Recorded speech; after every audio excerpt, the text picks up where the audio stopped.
Bonjour à tous, merci de prendre place. Good morning, everybody. Please do take your seats so we can get underway. And if we could have a bit of silence, that would be great.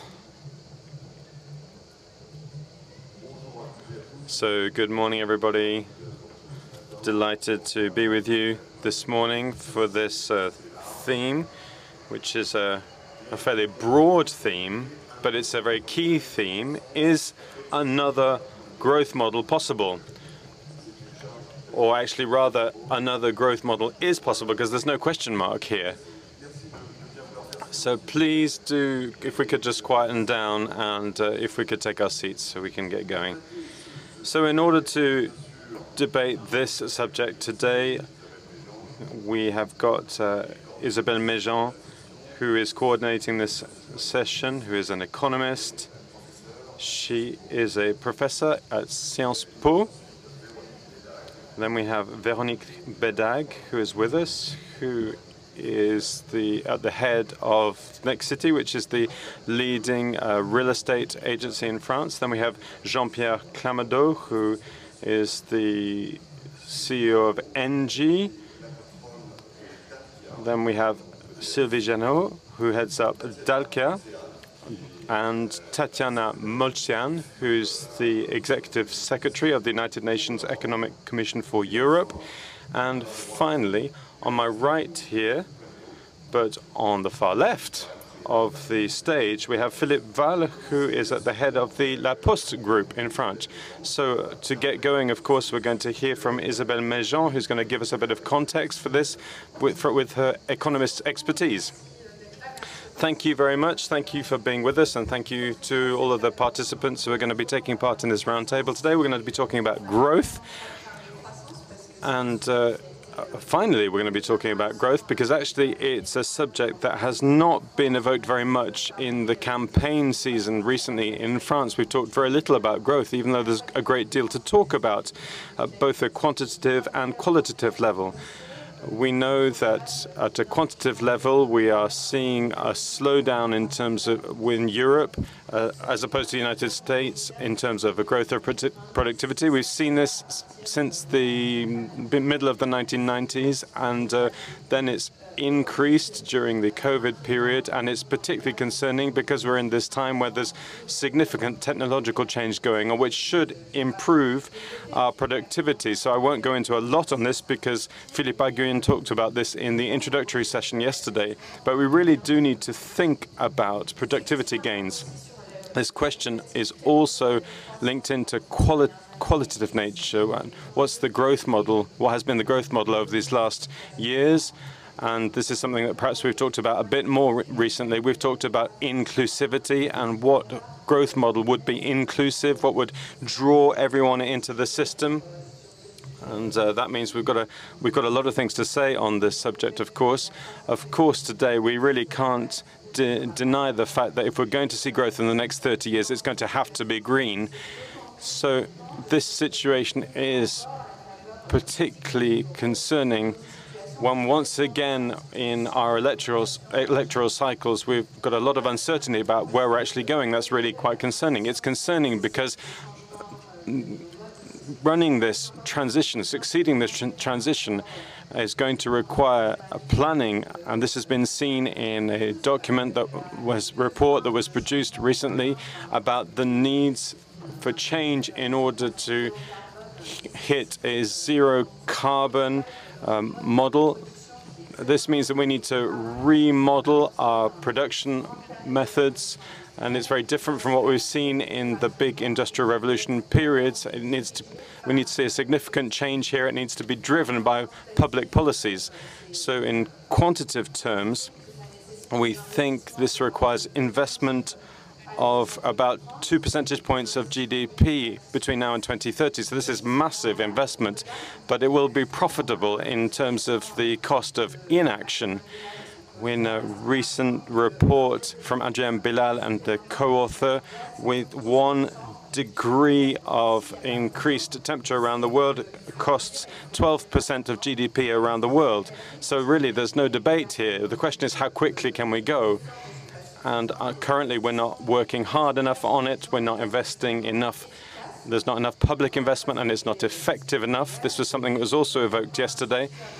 And there's also insufficient private funds going into technologies for decarbonization. So there's going to be interesting things that we're going to hear in this roundtable around all of these questions. How can we put in place a system to stimulate private investment? Perhaps I could just end with something that is perhaps a bit of a reflection of the current situation at the moment. Something that is very empirically shown is that private investment is not made during periods of uncertainty, whether it's political, regulatory, or economic uncertainty. We really need to have clear direction. It's really important that the direction that was put in place by the preceding Commission needs to be continued with clear decarbonation goals. And then we're also going to need to have standards for Europe, because if we're going to put in place technological change, we need to have a regulatory direction. We need to know what standards are coming up in the years to come. So I'm really delighted to hear what our panelists will be sharing now, and thank you very much for taking part. Thank you, Isabelle, for just giving us that context. So now over to you, Véronique. BÉDAGUE. You are the chairman of the board of Nexity. So inclusive growth that Isabelle has just talked about starts, of course, with housing for all. The housing crisis is not a specific French issue, but it is an issue in France, and it's one of the factors that leads to the current political crisis. According to you, you're an eminent professional in this sector. How can we improve the situation?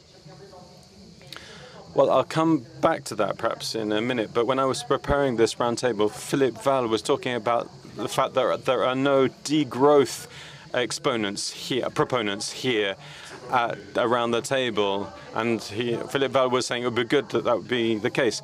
I won't be playing that role, because when we talk with people in France, when we travel around the world, growth remains something that's seen very positively in real life. It's something that provides food, it protects, it provides housing. There are people in France living in the street. There's a lot of informal housing around the world, so growth is associated with the improvement of living conditions for human beings. And then it's true that the traditional growth models of our economists don't necessarily take into account everything that's happening today. We've seen that with the different crises that we're facing, we're seeing that the world has come to an end. We could never imagine that in the past. Before, businesses thought they were going to create demand. And we thought that we could create and generate demand. But actually now we're seeing businesses telling us to reduce demand. Can you imagine this revolution that's happening inside of businesses? And then we need to produce differently. If I come back to my profession, this was never an easy profession to work in. We were used to buy land and construct. Now we have something that's much more complicated, linked into urban regeneration. We want to focus into areas where we didn't focus in on before, because it's complicated. We could have perhaps industrial areas or urban areas around the fringe of towns, and so we work with places that are already existing. It's really very exciting, but it's very different in terms of a job. And what we want to do is to increase the value of what we're producing, because renovation is naturally more expensive than building new. So an ecological crisis has really changed our way of looking at our professions. I think we would probably all say that. And then, of course, there's this social crisis. What we know today is that growth is not naturally focused on equality of trade, access to education, housing. And what we've seen is that when these conditions are not respected, there was a lack of social cohesion, and this has been a real obstacle to growth. For the last 3 years, I've been really speaking out at the head of Nexity, because Nexity is really committed, because we've seen people being reduced into particular residencies. So we're building less new construction, new houses, which means that if people want to move because they want to get a job somewhere else, or because they study, or because they separate, for example, there is no space for them in the system. I was talking about young people 3 years ago when I was here. I was talking about the fact we don't give students the opportunity to move. We need to really take care of them. The chair, the president said that we have not been working on housing for young people. And that's a real obstacle to growth. Growth is also about the energy transition, but we need to focus on equality, because energy transition, it costs money, and it's through these conditions that we'll be able to develop a sustainable growth. Thank you very much, Isabelle. We'll come back to this question of the cost of the energy transition and the growth model. Jean-Pierre CLAMADIEU, you are the CEO of ENGIE. Energy is, of course, an essential good for growth, for life. Is there an organization model for the energy market that makes these goods more accessible, which ensures that there is investment from industrial players while preserving energy sovereignty of a country? Because, of course, this is a very important question. It's a very broad question. Yes, I'd really like to just share some convictions with you, 4 convictions, in fact. The first conviction is that the energy transition is underway. We are seeing it. 3 figures for that. In 2023, 44% of electricity produced in Europe was produced from renewable sources. Wind power, solar power, and water power. If people think that wind power isn't really working, then you're totally wrong. The second figure that I want to give you, 5% of, we've seen a 5% reduction of greenhouse gas emissions in 2023. We said that there was exceptional conditions, but actually for the first quarter of 2024, we're above that. So actually France is on a pathway to reducing its CO2 emissions. Another figure is that last year, 500 gigawatts of renewable capacity was connected around the world, and 60% of that was in China. So China is taking the carbon out of its economy significantly, very quickly. ENGIE is involved in this. We invest about 5, 6, or 7 billion euros every year. That's a lot of money for me. I was working in other industries in other parts of my career, and we're investing them in order to develop these renewable solutions and systems. The second message that I want to say is that we're having positive impacts. And perhaps I will struggle to convince you, but there's positive impacts because we are managing to gain independence. Energy doesn't have fossil energy on its territory, but we do have low carbon options, and this gives us access to a form of energy independence. It's a form of more competitive energy. This is what's complicated, because you don't see this on your electricity bill. But we can see that at the end of this decade, according to our projections in terms of green molecules and green electrons, we will see lower prices because of the investments we're putting in place now, because this renewable energy is really bringing electricity prices down some days really very significantly. And it's the time now to be putting in place European supply chains that are based on European industry. We can't stand for everything. I think that for solar panels, we've probably lost the battle, but I think for wind turbines, for nuclear, for batteries, I think there's a lot of opportunities for investment linked to the energy transition. In France, 170,000 jobs are linked to this energy transition. And then, of course, we need to put in place some changes so that we continue this work. And this is when we come to this question of organizing the market. We need stable rules. And this is really important for our recently elected European parliamentary friends. They need to put in place new, simple, more pragmatic rules. We've really sophisticated things, put things in place really sophisticated. We've defined green hydrogen in such a detailed way, and it's something we can't produce. We need to be simple. We need to move forward. We need to be very aware of the cost. There are expensive transition solutions. There are other solutions that are less useful. Decision makers, policy makers need to be aware of what's going on in businesses and how to help them to connect into these areas. The next Commission needs to be attentive to this area. And then there are some blind spots which require investment. We need investment in infrastructure in order to make it possible for this renewable electricity to come to the point of consumption. We need to put in place new storage opportunities, because when we have electricity at a negative price on Sunday, we need to be able to use it on Monday. Those are key aspects for the next months. And so my fourth point, which I perhaps wouldn't have made a few weeks ago, is that when we look at the situation today and we compare it with the 3 points I've just mentioned, and we're saying actually we're going in the right direction, actually there's something that's wrong. The fact is we haven't managed to convince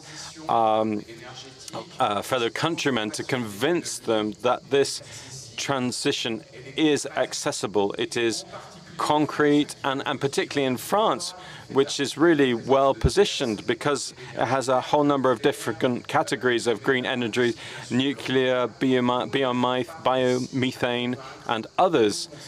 We have not managed to convince our countrymen that this is important for them, and we who are leading corporations, you could say, well, it's not for us, this work, it's for elected officials. No, it's up to us.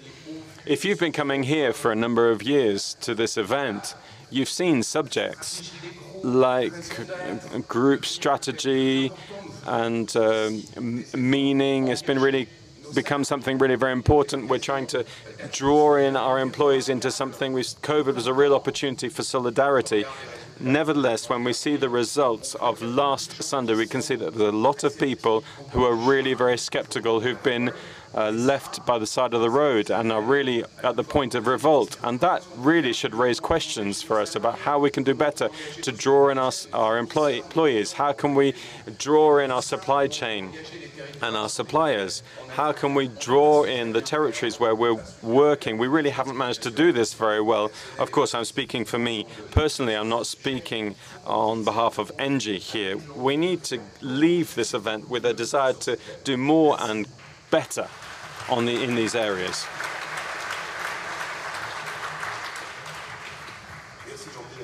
Thank you, Jean-Pierre.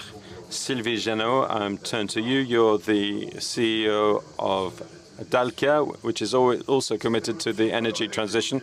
So this revolution has been mentioned by all of the three previous speakers, as opposed to the technological transition. It doesn't create productivity, but it's nevertheless really important, because as Isabelle said, if a single degree in temperature rise is 12% of GDP globally lost.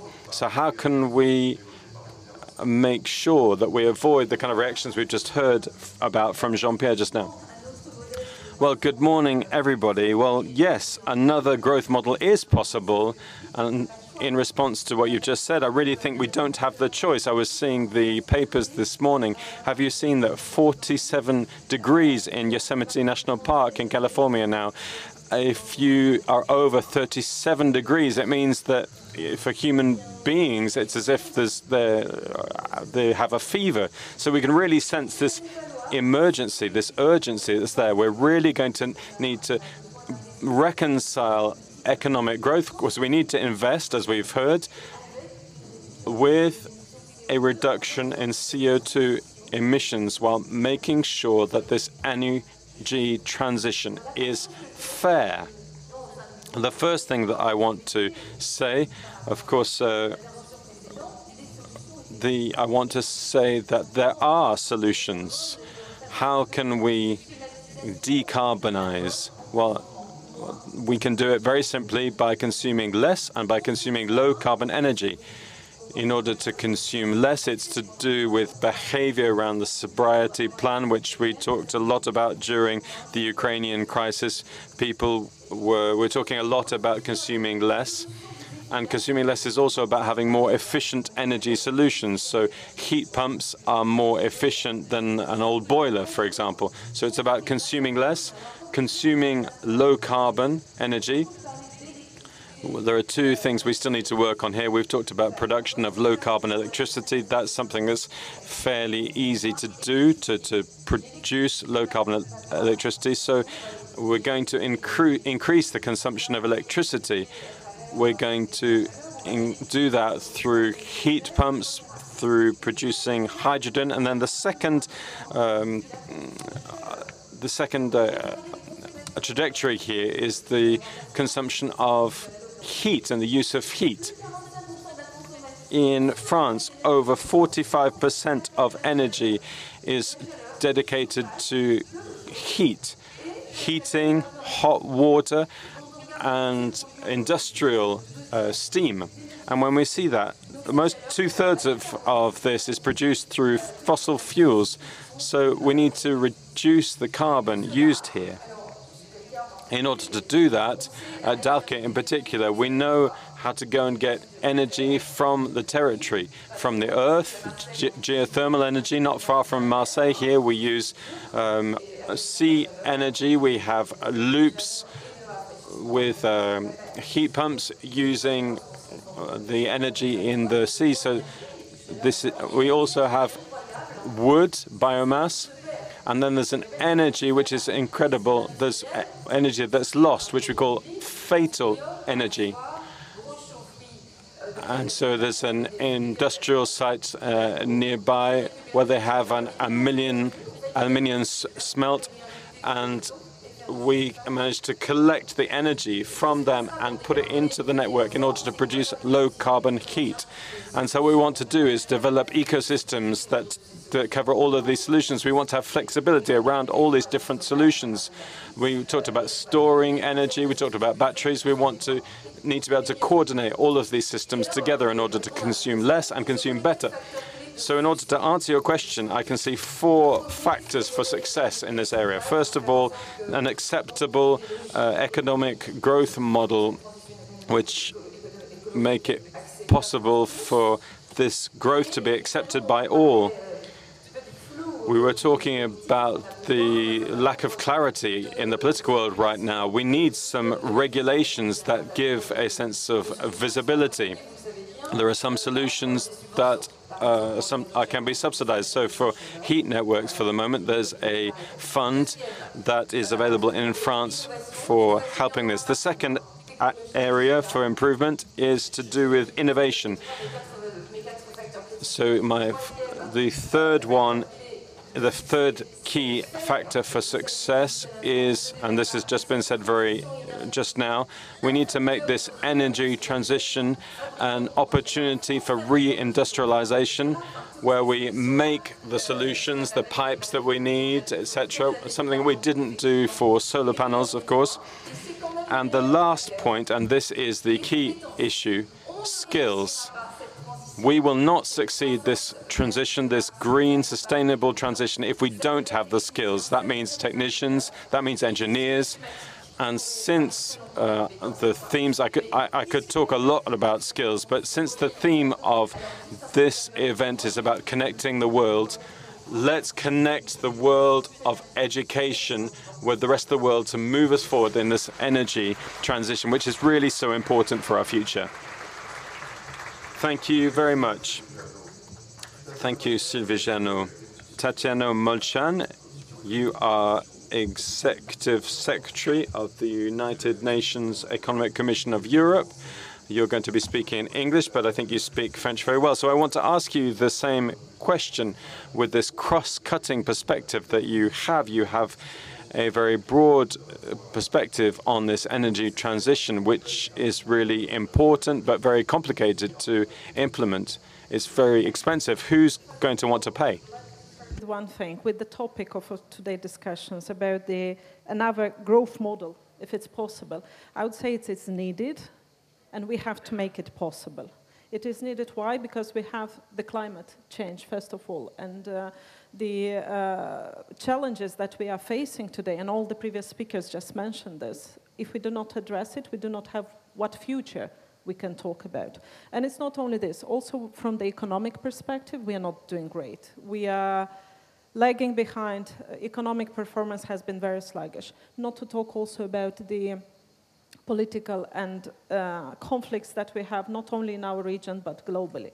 So we need to think about a new growth model.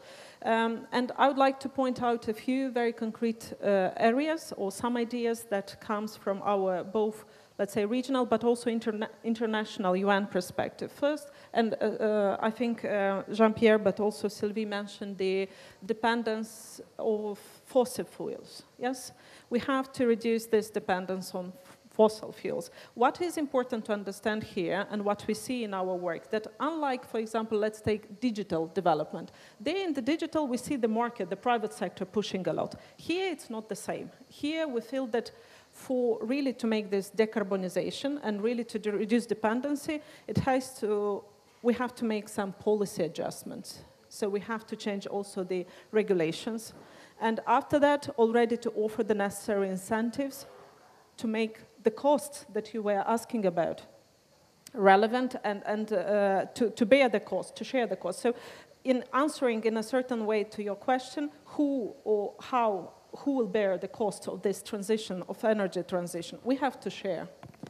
We have to create the opportunities, we have to create the right policies that these costs are bearable by the countries, by the societies. And again, Jean-Pierre, you mentioned a lot about the investments and the nice figures when it comes to investment in the renewables. Yes, but if we look also at the investments in the fossil fuels, they also grow. So this is a reality. It's not only the energy, the renewables, but also the fossil fuel investments grow. And this is one key issue, how we make this structural shift, if I can put it like this, because there are costs. Transition will cost. We all know the figures, how much it will cost us if we don't act, if we don't do. We have, I think, figures saying about 5 to 7% of GDP loss and much more for the countries. But also the cost of transition is large, and sometimes it requires really a change, structural change, but also behavioral change, because it's not an investment, let's say, it's investment, for example, in decarbonizing rather than increasing the output of companies. Also, one very important aspect, we cannot invest, for example, in renewables without investing in cooperation. Electricity, you've talked a lot about electricity, renewables. Electricity from renewables is unstable. So without the adequate interconnection with the neighboring, all the competitiveness of EU or of any country is not really up to date. So we have to invest in order to make it competitive, this sector, the renewables, to do the green transition, we have to invest in competitiveness. And it's a lot about making resources being more productive. Circularity, we have to use more conscious, we have to reuse. And the last point that I wanted to mention, and I think it's something that Isabelle mentioned in the beginning about the growth. We are talking about growth.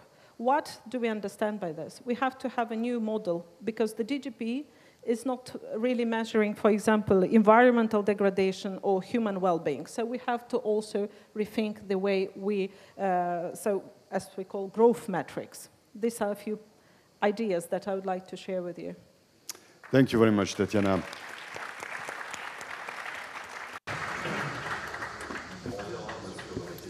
Well, during the Q&A, we'll come back to this in a minute, once we've listened to Philippe on that point that you've just mentioned, that is sharing the costs of transition.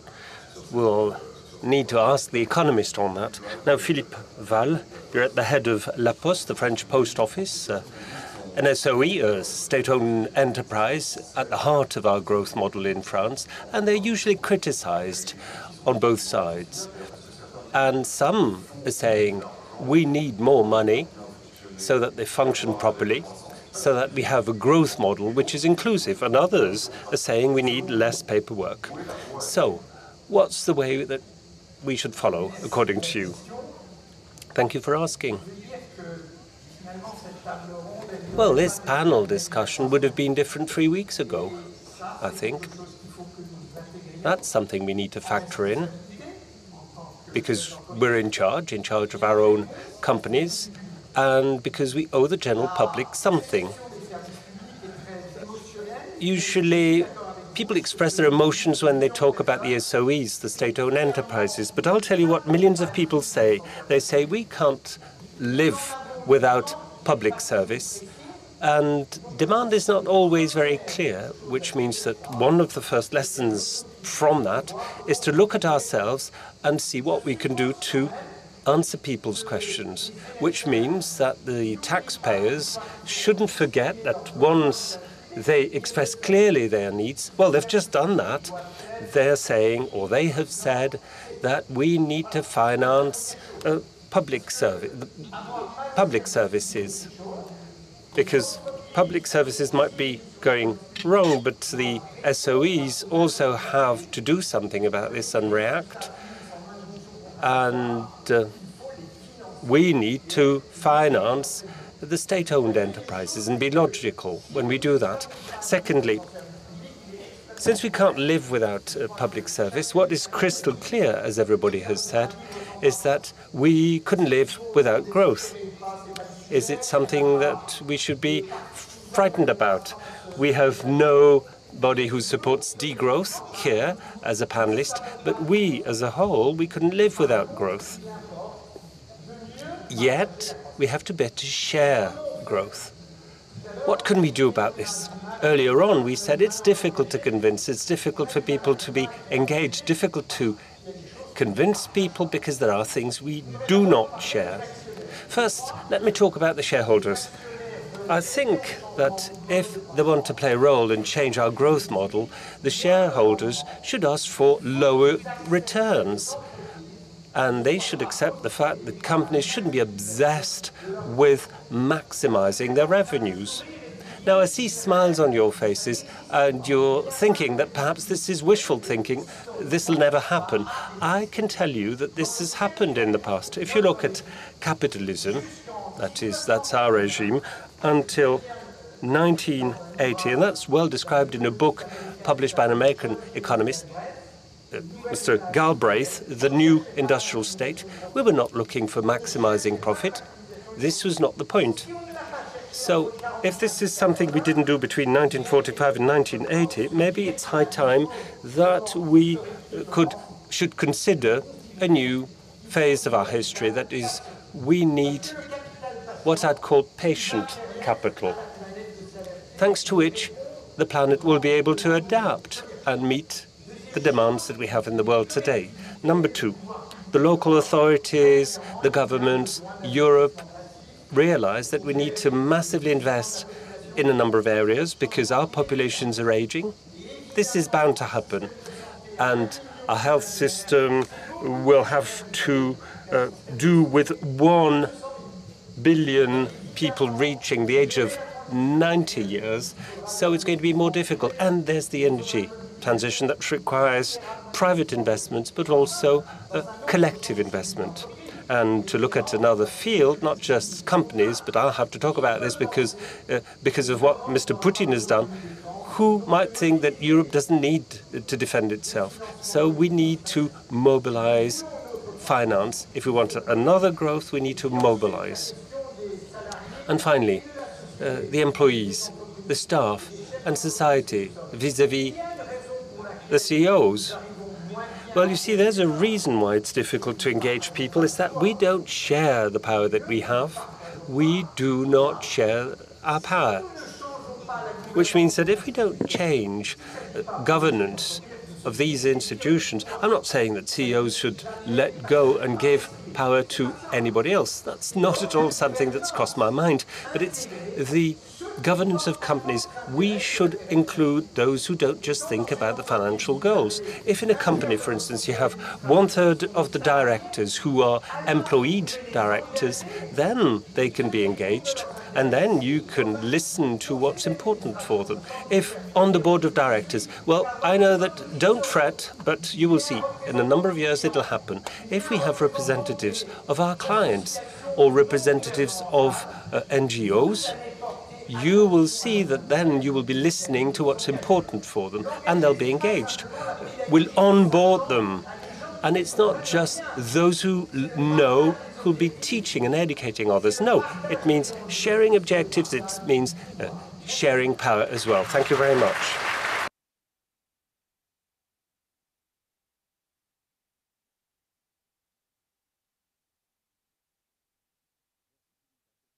Thank you, Philippe. Patient capital and sharing powers or power.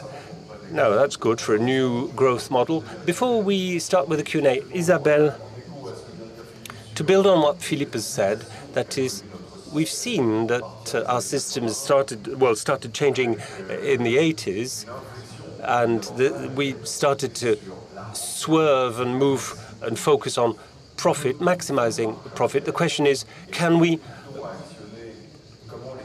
walk backwards, or retrace our steps? Isabelle, I'm with you, supporting you. Well, I think this is very interesting because this is very much anchored in theory. We have theoreticians of economy and economic practitioners as well. But what I've heard is that this is very much connected to what we study in economics. This is not the world of invisible hands. Everybody's understood this. What's at stake is the technological revolution guided by governments, because the markets will not do that. So that's why in the growth model, rules are important. All of our companies wouldn't be able to start their environmental transition without binding rules that will oblige them to change their growth models, their governance models as well, which is part and parcel of this equation. So rule-based, that's important. And also public investments is what we need, because there are solutions in some areas so as to decarbonize. But to reach net zero, we need breakthrough technologies which are not mature enough today. And that's when official investments in R&D in these breakthrough technologies is something that is worrying for us, because, well, for the time being, all the steps have been easy to decarbonize, but we'll need a lot more, and we'll need more breakthrough innovation. And finally, inclusiveness. How can we have inclusive growth? Well, that again is very much connected to breakthroughs, turnarounds, guided by governments. Governments have a role to play, because transition will not be possible without government support. But it's not us. It's not just the governments. It's the taxpayers. And this change will not be possible if the taxpayers don't accept the change. And it's the case today. We've seen that. We saw that several times at different moments. The thing is not just to talk about this. It's easier for us. We describe the problem connected to the fact that people don't accept this, but the solutions are not ready yet. Why don't people accept this? Well, it's easy. The answer is easy. In this room, we're all the winners of brown growth, and we'll be the winners of green growth. We see this if you look at how people vote and make the correlations. If you look at those who vote for the National Rally, Rassemblement National, the first thing that matters is your education, your diplomas, certificates. Then you can enjoy green growth and inclusiveness, but without any diplomas, it's much more difficult to accept these plans. That's why it's very important to talk about skills, matching labor with real needs, and the need to train people. Lifelong learning, and it starts at school. Thank you, Isabelle. Thank you. Let us continue. Let us continue, and let's talk about profit. Now, Jean-Pierre. If we look at the energy companies, they have huge profits. Everybody's envying that. And for instance, the UK would like to raise taxes in this area. And as you know, in France, you know what's happened recently in the political debate. Lots of people have focused on that issue. How can we sell this idea of the energy transition for all, and yet some companies reap all the profit? It's difficult then to accept the situation. And to continue on what Philippe said before, I'd say, would you say that we could put an end to this race for profit? If yes, how? This is a fertile soil for social instability, but it's also a threat for the transition. Well, it's simple. We need to reinvest the profit. ENGIE each year invests 6 or 7 billion in the energy transition. And since we need to also maintain our facilities, all in all, it's 8 or 9 billion that we invest, by and large. And that's possible because our group has a high level of profit. Our business lines are profitable. And back to the shareholders, yeah, Philippe talked about the shareholders, not investments, because there's nobody's against this, challenging this. Okay, but the links between companies and shareholders is the following. That is, the shareholders call us and say, we want more profit and more profit. But look at the board of directors. Well, the managers and the directors have to come up with a strategy, that's their duty, which includes, of course, the way we're going to pay those who provide us the capital we need, and then the shareholders will come or will not come. And then this has an impact on your company market value. But it's in our hands. It's our own responsibility. And this dialogue with shareholders is really interesting because, of course, we look at the quarterly profit, but we look at what we can do to abate CO2 levels. And also the main investors and shareholders want to also use the CO2 emissions they have in their portfolio to make the most value out of that. If you're Total, if you're ENGIE, we stand out, we're different, and we attract different types of shareholder profiles. But others better give more profit to the shareholders. So it's again back to money. Okay, but our model is different, and we are more appealing to different shareholders. And ENGIE, some might regret that. They say we could have a higher yield, but our value proposition is different. We can attract different types of investor profiles. And it's our duty, I think, both for the board of directors and the management teams. We have to hatch these new plans. We have a dividend policy at ENGIE. We think it's reasonable. We could be more generous. Maybe we'd have more shareholders and the share price would go up. Who knows? We have to find the right balance. And today we have a whole spate of investors knocking at our doors. And therefore, we think we can pick the ones that we think our project makes sense for, and sharing power. Now, on our board at ENGIE, we have 14 directors, 4 people who represent our staff, our workers, labour, that is. Well, this could change, who knows? Sometimes what's at stake is training. How can we find more directors representing our workforce? But we have this dialogue on the board, and I see some of our directors with smiles on their faces, but this dialogue between the directors that have different stances is something fruitful, and then we can arrive at solutions that are, we hope, very balanced. Tatiana and Philippe, very quickly, please, so that we can continue this discussion. To a more global focus, because we cannot achieve many of these objectives that we have outside if we look only in a very country, France or even Europe. So we have to look beyond that, and this is why I think rules are important, but not in the European Parliament only. We need international rules.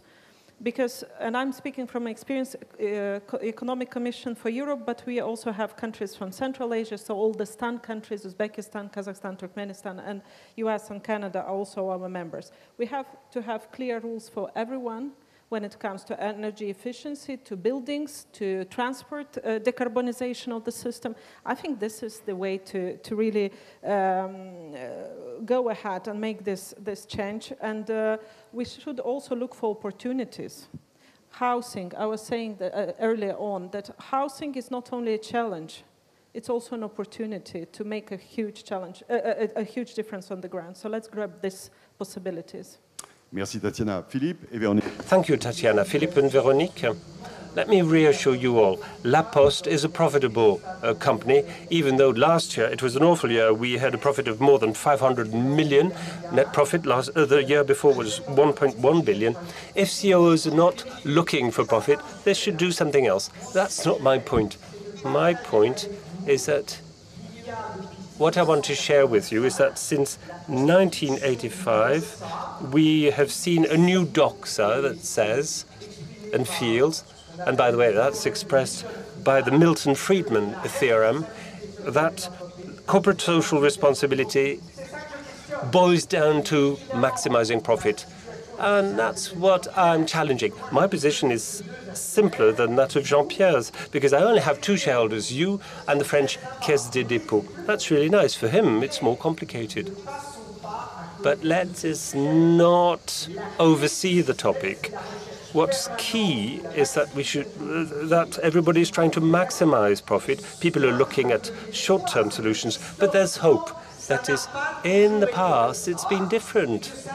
It's not always been like this. So it's up to us. It's up to us to think about capitalism in a new way, a new era, when we're going to be more patient and less greedy. Now, the other point, sharing power. I know that we have salaried directors on all the boards of directors. And what I think and what I'm telling you is that we have to do more. We have to better share with employees, with the workforce, and with society, civil society. I wouldn't be shocked. I, for one, wouldn't be shocked if in the law we'd enshrine that we would have other representatives on the board with other views, so that we would look at things from a different angle. And we need people with different stakes in the governance bodies. Now, Philippe.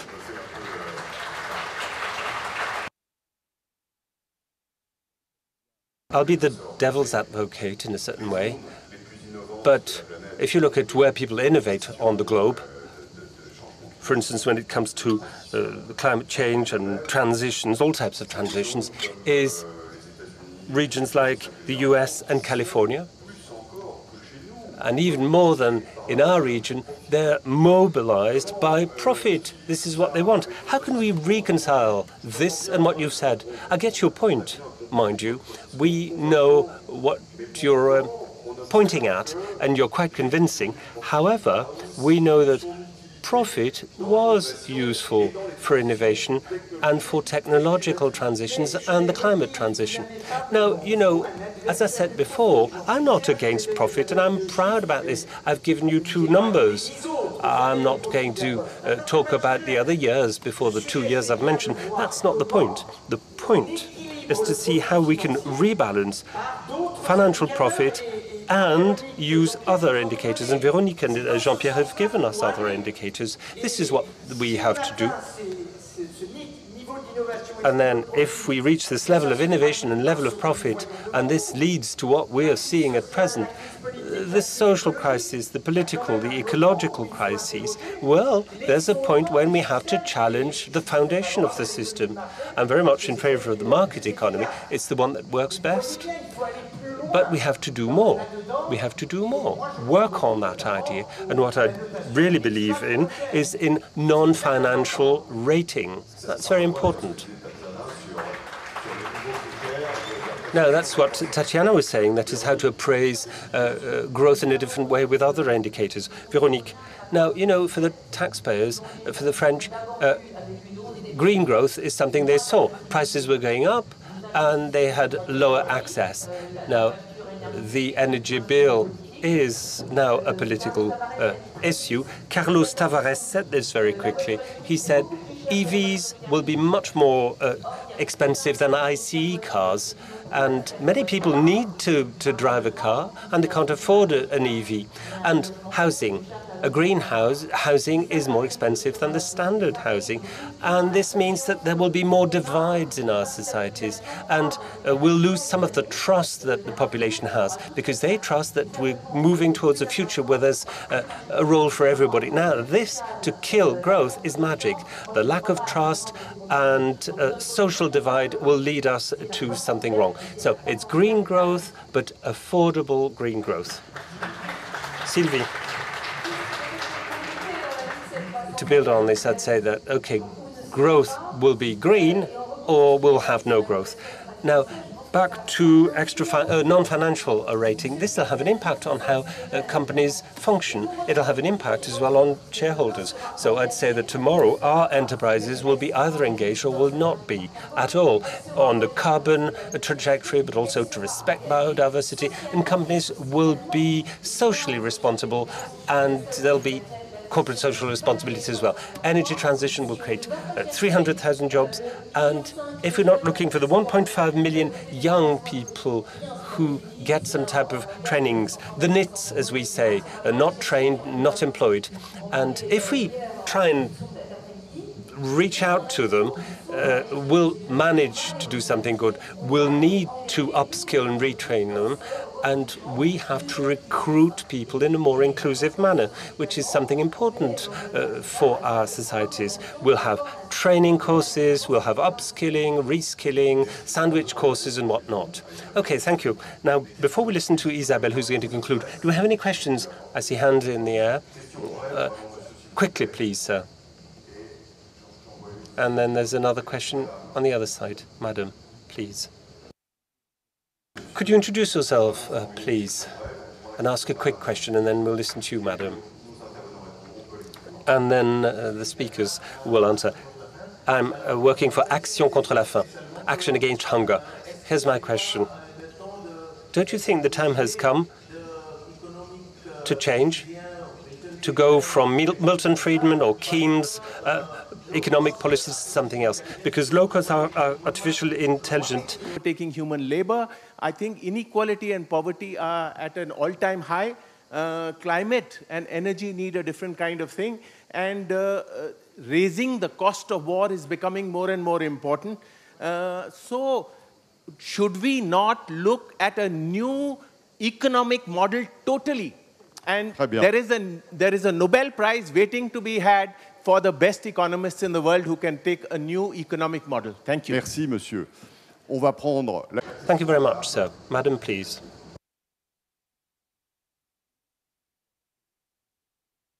Madam, please, with a mic. And then our panelists will answer the two questions. Your question was quite general, overarching, and at the crossroads between the topics we've been brushing upon. Madam, hello. Thank you for these brilliant presentations. Could you tell us who you are? Hélène Dubelois. I have a question connected to power generation and the proposals made, such as geothermal power and others. Would you think that we're at scale today, given the growing needs we have for energy in the world? And what about the low levels of investments in the ITER project, given the 200 billion invested in fossil fuels all over the world each year? So that's a question to the two energy specialists. We'll listen to you, but very quickly, please. Sylvie first, and then Jean-Pierre. Now, geothermal power. We have a plan to deploy geothermal solutions. And, well, you know what the local governments are like. They have many solutions, and we have surface geothermal. You don't need to dig and bore deep. You can find water and find calorie and electrify and have low-carbon electricity for districts and housing. So we have many geothermal solutions to develop. And I think we can go at scale. And, well, we need to use all sources of renewable. There's geothermal in some regions. In the Paris region, there's huge potential. I wouldn't say that there's one that we should discard altogether. We have to use all the sources. And as far as ITER is concerned, you're right. Fusion is what we need. It's probably the next technological breakthrough that will change the deal. But that'll be in 2050 or 2060. So we need to continue and invest in ITER. That's a massive investment that we're looking at. But this will not fix all the problems to come for the next decade. Thank you. Philippe, I think, wanted to answer as well. Yeah, I'll answer your question, sir, about the Nobel Prize of Economy. I'm not saying that I'm going to be the one who's going to win the prize, but I think collectively, we should get the Nobel Prize for economic and social activity. But Nobel Prize of Economy is too complicated for me. Final word, Isabelle, very quickly, please. Well, that was a rich discussion. Nobel Prize of Economy is too complicated for me, that's for sure. But this is an interesting question that industrial companies are working on, but as well as the economists. And science, economic science, is changing at present. We're living through a very exceptional period of time. And let's admit the fact that there's been a major change in all the theories on that point. That's all I have to say. It's been a very interesting debate. Thank you very much. Thank you.